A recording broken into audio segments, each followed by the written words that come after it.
How's it going, ladies and gentlemen? Today we got ourselves some Pokemon leaks to talk about that I think you guys will enjoy, so let's get started right away. Kicking things off with this post right here that was shared by Treinador Huba over on Twitter. Now, what is interesting about this entire post and what they're talking about here is essentially that Pokopia is gonna have DLC. Now, we know this because if you guys do not know, we already know based on information from the past that there was, or actually from these leaks about Pokopia, which, context by the way, these leaks were actually confirmed way back in 2024, because back in 2024, there was a massive breach of the Game Freak servers, Game Freak being the company that makes all the mainline Pokemon games, but during that breach, they accessed their servers and stole tons of data from the Pokemon Company, Game Freak, and even Nintendo, I think, to some extent. They stole a bunch of data and information from them, and with that information, we can now see here a bunch of the stuff that they're planning on doing. So I'm going to start with this post. I'm going to go into a few other posts and see what different people have to say. But this is what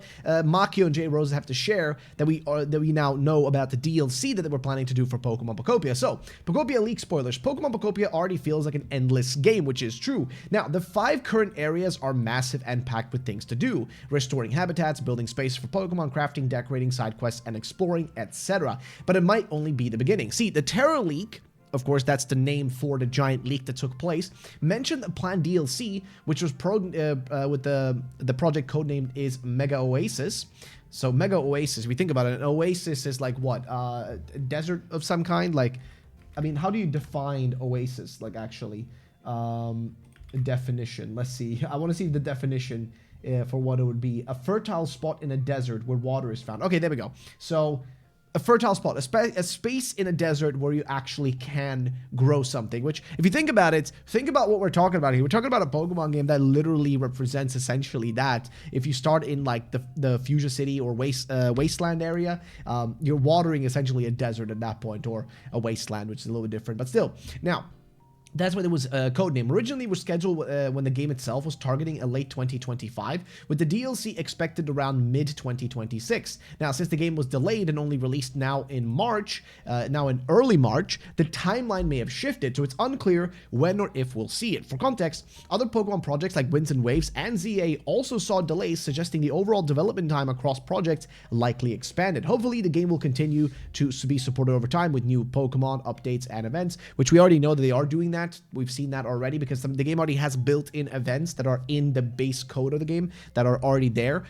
So that's already there. That's already essentially kind of confirmed, I guess you could say. Like, it's essentially confirmed, which I guess really does help in this regard. But moving on, though, they say hopefully the game will have continued to get support and more details in our dedicated section, because they do have a whole entire section dedicated specifically to this. As you guys can see, this is like some of the planned stuff. So game areas, according to internal 2023 development documents, Pokopia's world was divided into several major regions, which we now know are true. The Fuchsia area we've seen, of course, it's a starting zone. Vermilion, Pewter, all of these are confirmed to be the ones. But like we know, there are a few zones, a few areas, so to say, that have not been explored. I think one a good example of that would be Cerulean, which we haven't seen, as far as I'm aware. I think we haven't seen Cerulean. We haven't seen, I think we've seen anything in terms of, yeah, like the Pokemon, like League and all that, like the Victory Road hasn't been seen. Lavender Town, which is surprising, we didn't see. We didn't see that at all. I think we did see Celadon, did we not? But we didn't see Saffron, if I'm not mistaken.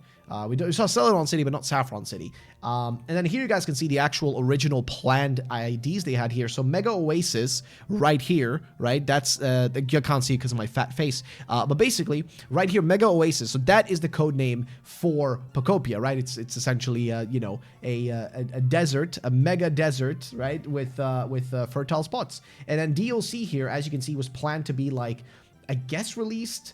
Oh man, like where would this land sort of? So I guess if the game comes out here, right around this mark, that would be like mid-2025, like they said, and then this would have been end of 2026. So I guess at the current pace, that maybe this DLC could release at the end of the year. Actually, it would make a lot of sense, because it would give people another reason to spend money on the game, and since we don't know if Nintendo has any other planned big, you know, big things for this year. We don't know anything about, like, you know, if they have any big giant plans or anything like that. We literally do not know. So there's always a chance, okay, that they could do something right around now. Also, PokeOS, great website, by the way, if you want to keep up with Pokemon news and all that kind of stuff, because they do sort of keep track of everything. Hopefully by the time the website loads, because it is a bit slow right now, my internet, not the website's fault, literally my fault, but by the time it loads, you should be able to take a look at some of this stuff, hopefully. But here is some of the stuff that we knew from the dev update they had back in 2023, which is, according to the leaked 2023 dev documents, Pokopia was planned to include 400 to 600 recipes, 80 implemented at the time. So yeah, we know we essentially have this amount.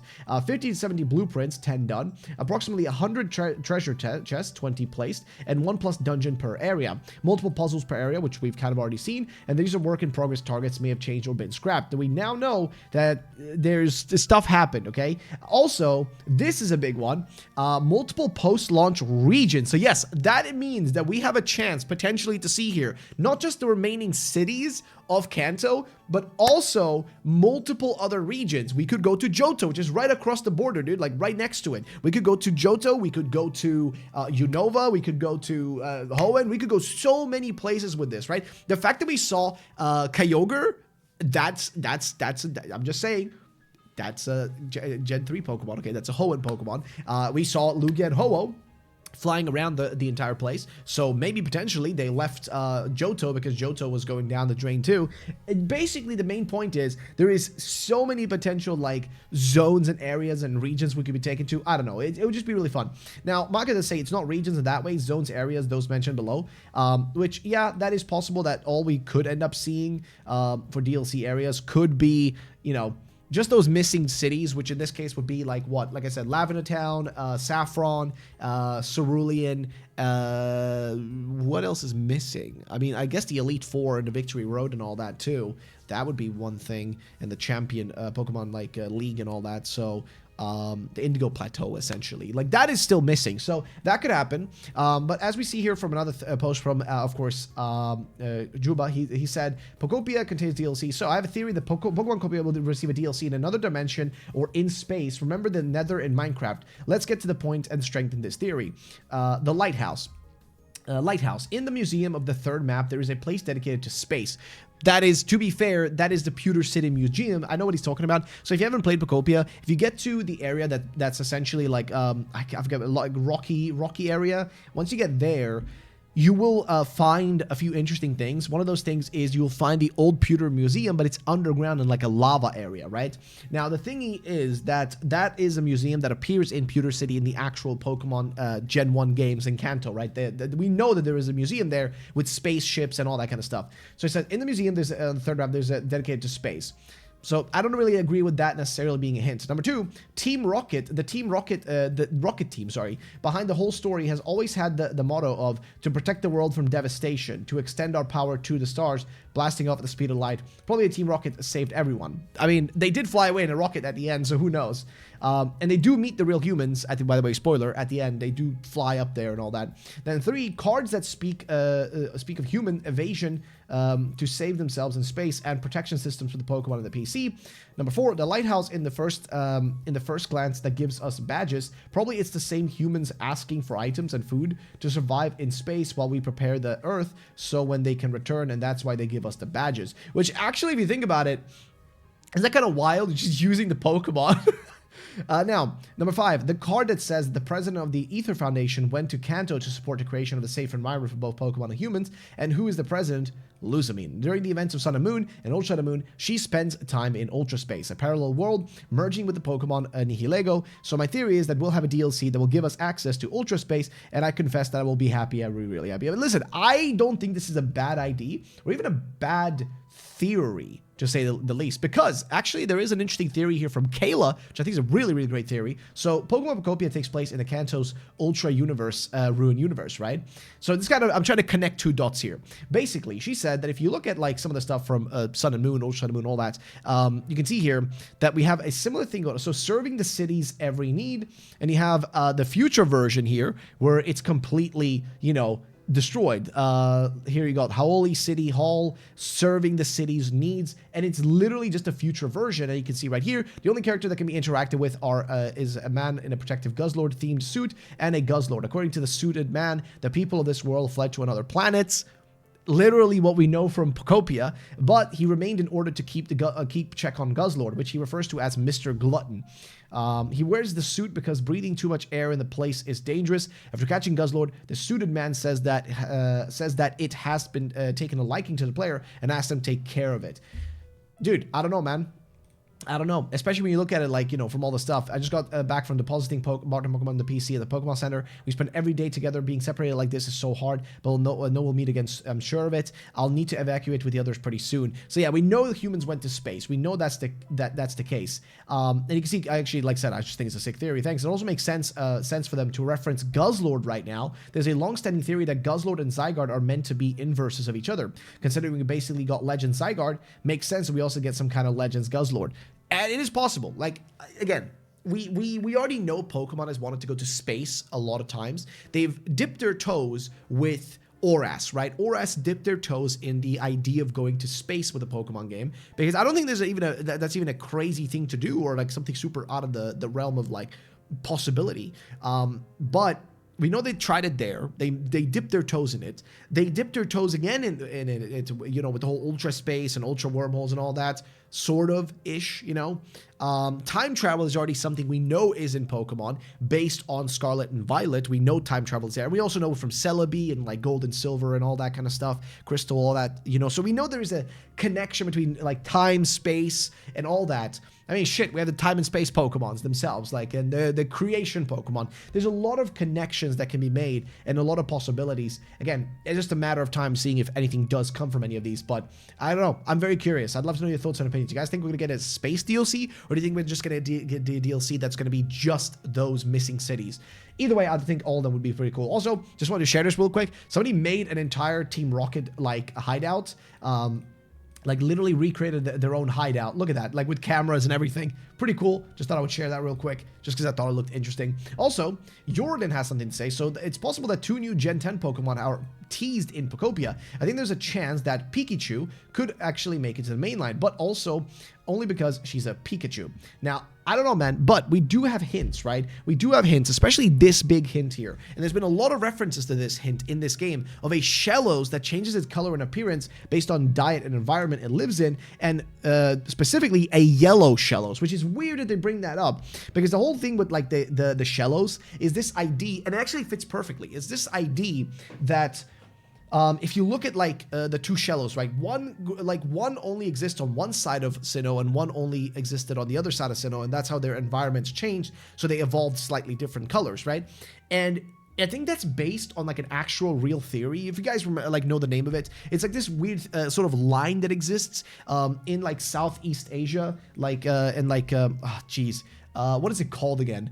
Geographical dividing line in Southeast Asia and Oceania, that's where animals start to differ. I think that's the only way I can look this up. So the Wallace line, that's it. The Wallace line, that's what we're talking about. So if you guys do not know, the Wallace line is like this sort of weird boundary that exists in Southeast Asia. Mind you, by the way, Gen 10, we are going to Southeast Asia, okay? We are literally going to Southeast Asia, but is this like weird, like, kind of cut that happens, right? The Wallace line happens here, where suddenly the animals on one side and the animals on the other side completely differ, right? It's just a cutoff. It's just a sudden cutoff. Now, you could say it's because maybe certain animals immigrated at certain points, maybe when all these land masses were combined and all that.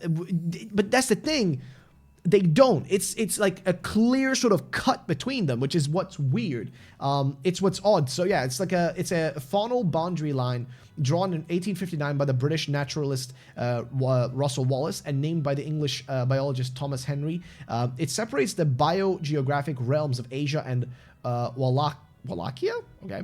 A transitional zone between Asia and Australia, formerly also called the Malay Archipelago and Indo-Australian Archipelago, present-day Indonesia. To the west of the line are found organisms related to Asiatic species. To the east, a mixture of species of Asian and Australian origins in present. Wallace noticed this in a clear division in both land and mammals and birds during his travels to the East Indies in the 19th century. The line runs through Indonesia, such as Makassar Strait between Borneo and Sulawesi, and on through Lombok Strait between Bali and Lombok. where the distance is strikingly small, only about 35 kilometers, but enough for a contrast in species present on each island. So the main takeaway is that this idea of like having almost a split between the species of creatures from one side to the other is a thingy that they have sort of explored in Pokemon games kind of already. So what would stop them from essentially just not doing it again? Like, I mean, we know in Sinnoh, it was the mountain that basically split the two sides, and one side they evolved one way, the other side the other way. Again, what stops them from doing something similar again and adding another Shellos that also evolved differently? I'm just saying, it's always a possibility. I'm just saying, dude. Also, by the way, massive news, but Pokemon Pokopia sold 2.2 million copies in its first 4 days, which is just insane if you think about it. Considering, like, you gotta think about it.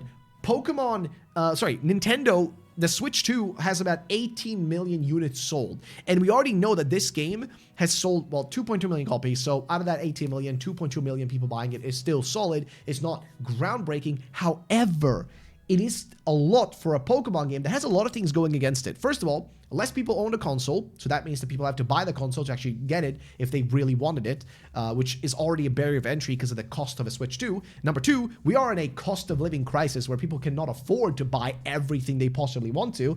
So that's always a negative. Number 3, which is the fact that this game doesn't appeal to everyone. At first, I did not really care for this game, but you know, until I played it. Once I played it, honestly, best Pokemon game we've had in a long time. I think is one of the best Pokemon games, actually across the board, one of the best Pokemon games I've ever played. It's just amazing. It's just such a fun game. I have a whole video about that if you want to watch it, but main point is, it's a fantastic game. However, it didn't appeal to people like myself and a lot of other people that still probably won't end up buying it. And even still, in 4 days, selling 2.2 million copies is good.